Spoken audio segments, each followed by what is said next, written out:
In this video, we will explore how to perform git clone of the repository.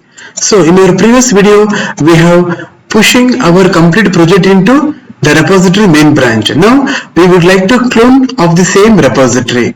So how we can able to do means we'll go to our project folder. Under project folder we can able to see two folders, demo workspace and current workspace. In demo workspace we have created a project and the same project we push it into the main branch of the repository. Then what is the purpose of current workspace? In the current workspace only we are supposed to do clone. How to do the clone? Right click on this particular folder, show more option, git bash here.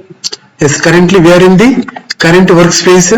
So once after we are in the current workspace, go to GitHub repository. So click on the repository name, and here there is one code button is available. Here it is showing SSH clone. So we can copy this particular URL. This is the clone URL of your repository.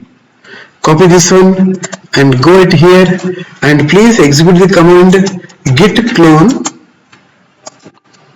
paste. And which one, where exactly we need to clone it?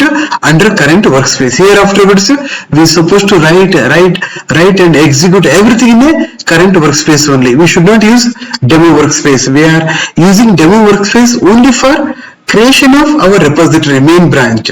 Okay, now clone this particular one. While cloning it, again it is asking for the passphrase.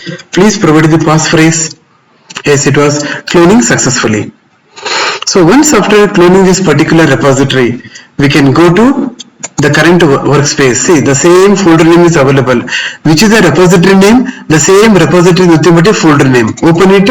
Here we can able to see sample project. This project is going to become our Playwright project. Here afterwards we can write, execute n number of scripts on this particular folder only.